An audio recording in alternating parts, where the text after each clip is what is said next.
I'm really concerned about the recent attacks that have been made on members of the ethnic communities. Over the years, I've worked very closely with the Chinese community, both here in New Zealand.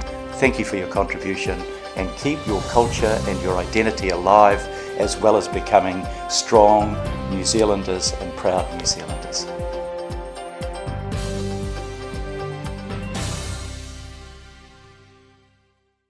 I'm really concerned about the recent attacks that have been made on members of the ethnic communities, both international students and a lot of our retailers. 2 weeks ago, I spoke at a meeting at Auckland University. There were 800 people there, mainly international students, organised by the New Zealand Chinese Students Association. I think they did a great job. I was the minister that changed the legislation to allow international students to come to New Zealand. So firstly, I feel a sense of responsibility towards those students and their families that we keep them safe. Secondly, our ability to attract international students depends on our reputation. And if our reputation is that we are not a safe place to send their children to, families will not send their children to study in Auckland.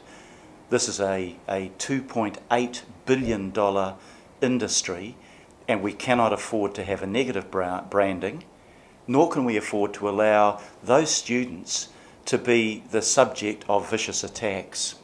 What worries me most is that the offenders are young, very young teenagers, and a lot of them are young women. Following the attack on the retailer in Papatoetoe you mentioned, I went to see him. I watched the CCTV footage of the attack on his younger sister. It was appalling. I've set up a meeting in Manukau next week, and I've asked the Minister of Police to send a representative of the police along to explain what's being done to improve safety. I was appalled when Judith Collins replied to me this week to say she would not send a member of the police to talk with the ethnic communities. We need dialogue. We need to know what the police are doing. We need to know whether the justice system is effective. And the government has a responsibility in our democracy to front up and explain things to members of the public who are genuinely concerned. It's wrong that the Minister of Police has refused to allow a senior police officer come along and talk to the ethnic community.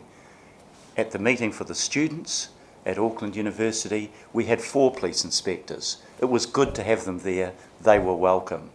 Why is the Minister refusing now to respond by allowing police officers to explain what more can be done to make sure our people are properly protected? It's not good enough. Since 2009, we have had almost no additional police officers appointed, particularly to match the growth in our population. The Police Commissioner comes to our Parliamentary Select Committee and says he has to absorb $300 million worth of existing costs, which he's not being compensated for. So my voice, both now and if I become mayor, will be to push for an adequate police force that can respond properly to people's needs. When I talked to a superette owner in Papakura a couple of weekends ago, there were 2 criminal attacks on his dairy. Each time, the first response of the police was, "I'm sorry, we're too busy to come." That's not good enough either. I think transport, traffic congestion and gridlock, I'll use that word, gridlock, are the most serious problem that we face in improving living conditions in Auckland. This morning, to come into this interview, I travelled from South Auckland. It took me by car an hour and a half to do a journey that, when there isn't bumper-to-bumper traffic, would take me 35 minutes, 3 times as long. Traffic congestion is costing Auckland probably up to $3 billion a year in lost productivity. So we have to have this problem addressed, and it has to again be a partnership between Auckland City and the government. We are getting the city rail link, excuse me. The rail link will double the capacity of heavy rail to bring people into town and take people out of town. That's good, but it's 5 years too late. We also need, we can't get a metro system probably, but we can get light rail. We also need the government to bring forward plans to have a light rail system for Auckland. We need better busways, bus lanes. For kids to get to school, we need safe cycleways and walkways. All of those things need to come together, but with 45,000 extra people in our city each year, the government planning is lagging behind the growth in population, and that is costing not only Auckland but the country. I will be in Wellington as Mayor advocating strongly for Auckland to get much better public transport systems to ease the congestion on the motorways so that we are not suffering the frustration and the huge financial costs of the traffic congestion we have today. No, you can't do it through rates. If the Mayor raises rates by just 1%, it raises a tiny $14 million. Just take the City Rail Link. What is the cost of that one piece of infrastructure? It's $2.5 billion. The Mayor and Council would have to raise rates several 100% if it used that mechanism to fund a better transport infrastructure for Auckland. It cannot be done through rates, and the level of rate increases should be kept modest. So what do? In part, we are going to, as consumers, meet some of that cost. Kiwis don't like the idea of road charges because we by and large don't have them, but every other city in the world, in the developed world, runs a system like that. We could be raising municipal bonds. I was talking to the head of a major finance company yesterday. He said the Irish government has just made a 100-year loan at an interest rate of 2.5%. You can borrow, buy government bonds, which are secured, to build infrastructure that lasts for several generations, and the cost is met over those generations. That might be a sensible way to go forward. But we also need the government to recognise that 70% of the growth of New Zealand in the next 30 years will be in Auckland. Don't wait for the growth to happen and the congestion to be entrenched and act after the event. We know it's going to happen. Let's act before the event to prevent this problem getting worse. But Auckland can't do it on its own. The government has to play its part for a part of Auckland that at the end of that 30-year period will be 45% of New Zealand's population and production. If Auckland doesn't succeed, New Zealand can't succeed, and that's the case we have to put to our central government. Yeah, it definitely is, and there's no young person like yourself that goes out into the housing market and looks at the prices, looks at their income, and wonders how they will ever be able to buy their own home. The truth is that Auckland is now one of the least affordable cities in the world. Why is that? Well, it's because the demand for housing with the growth in population has far outstripped the growth in housing. And if demand goes up faster than supply, the impact is a rise in prices. Look, for a young person today, they can't buy their own home in Auckland unless their mum and dad can help them with the deposit. That's fine, we've helped our kids in that way. But what about all of those young people desperate to achieve the Kiwi dream of owning your own home whose parents can't help them? They are locked out of the housing market. Employers here in the CBD will find it hard to find workers for their enterprises if people can't afford to live in the city. And if you have to travel from out of the city, as I said before, you could be spending an hour and a half in peak hour just getting into the city. So we have to work to resolve that crisis. What do? First and foremost, we've got to build more homes. We've got to move up as a city as well as out. And that means along the railway lines and the busways and the major arterial routes, we have to have a higher density of housing at the same time as having good urban design and plenty of public space, but having people able to live close to their transport links, to get to work, to get to areas where they take their recreation. That's critical. We we also need the government to play a role in this area. In the suburb that I have represented in Parliament, Mount Roskill, it was built in the 1940s and 50s, and it was built when government came together with the private sector and said, we've got a problem, let's construct houses, let's work together, we will give you a guarantee, you as an industry will gear up to build the houses, we'll make sure the land is available, and we did it. We've done it before, we can do it again, but the government can't, as I saw a minister say recently in the media, there is no crisis. If you ignore the fact that there is a crisis in housing affordability and availability, then you'll never do anything to resolve the problem. The government must recognise that problem. Everybody in Auckland does. My vision for Auckland is a place where talent wants to live, keeping the best and brightest of young New Zealanders in our own country, bringing the best and brightest people we can from around the world to contribute. So what we need to do is become not a low-wage city, but a high-wage city, which means we have to go into high technology. Let me give you a great example. 8 years ago, I led a trade mission as Minister of Trade to North America. And a young man on that trade mission was a man by the name of Peter Beck. And I went around my delegation asking, what they were trying to achieve in this trade mission in North America. And Peter Beck said to me, I want to sell rockets to the Americans. And I thought, wow, that's ambitious. Can he really do that? A couple of weeks ago, I went out to Rocket Lab in Mangere. Peter Beck is now the chief executive. He employs 100 of the best paid people in the city. He has got funding from venture capital in the United States. He is licensed under the Federal Aviation Authority. I watched the latest rocket being built, 100% New Zealand built, from the rocket engine to the carbon fibre containment of that. He will make New Zealand, later this year, one of 10 countries in the world able to launch satellites into space. And he's done it because he's been determined, he's been entrepreneurial, he's very bright, and he's brought the talent together to do it. That's my vision for Auckland, and that's what we need to work towards. Not trying to have a race to the bottom to lower wages, but actually creating jobs that are well paid. The Media Design School just up the road from here is another one. They're into gaming.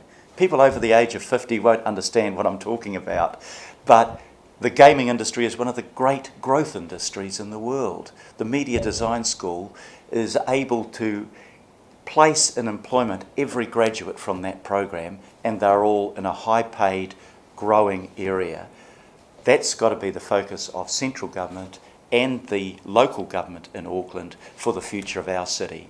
A centre of learning, a centre for events, a centre for tourism, but most of all a place where talent wants to live and where we can pay the highest wages in the country. What do I love about Auckland? I've lived all my life in Auckland. I love its environment. I like its climate. We're still in autumn, but the days are sunny and warm. I love the fact we've got 2 harbours, we've got the volcanic cones, we've got the regional parks, and I love the fact that we have the diversity that we do in Auckland. The Auckland that I grew up in was much different from the one today. I grew up in Mount Roskill. It was pretty monocultural. Today, in Mount Roskill, we are the most multicultural community in the country, and I see young people of Chinese heritage, of Indian heritage, of Middle East heritage, of Pacifica heritage, growing up together, studying together, working together. That diversity gives us richness. And if we manage that diversity well, it enhances our country. It does not create problems for our country. And we bring in talented and energetic people who want to make their lives in New Zealand. So a diverse city, a beautiful city, a city that tackles its problems of housing and transport, and a city that offers choice and opportunity, because we are the largest city in New Zealand. We can offer that choice of jobs, that opportunity for so many things that aren't available when you live in a smaller town. New Zealand has moved from being an overgrown provincial city to a small global city, and that's what makes it special for us to live in and makes it special for New Zealand. And the idea of being a New Zealander, and particularly a new New Zealander, is the acceptance that every one of us are equally important as human beings. Our common humanity is more important than our differences. And what we want to do is to make sure that every young person brought up in Auckland is able to achieve their potential. You mentioned South Auckland. Somebody said to me the other day, you know, Auckland as a city is like an engine that's only firing on 3 of its cylinders, because we are not achieving the potential of those young people in South Auckland who are not succeeding at the same levels in the education system as people in the other parts of Auckland. That's a cost to them, but it's a cost to all of us. We need to make sure that we are providing educational opportunity, motivation, giving a purpose to those young people in education. International students, I mentioned before, I changed the Education Act as Minister of Education in 1989 to allow international students in our universities, our polytechs, our public schools. And I did so because I wanted the diversity that those students brought. I wanted students to come here to enhance our learning institutions. I wanted New Zealand students to learn from their international counterparts to create this as an international city. And I think we have realised the vision that I had at that time for international students. But international students are not just a commodity that we take money from and don't provide a great living environment and a great learning environment in return. We have to be conscious that we have an obligation to those students to give them the best learning they can get and to give them the best living conditions and the safety that they need to take advantage of that education. So it can be a problem, but actually also it's a huge opportunity. Let's realise the opportunity and not let the problem get in the way of that.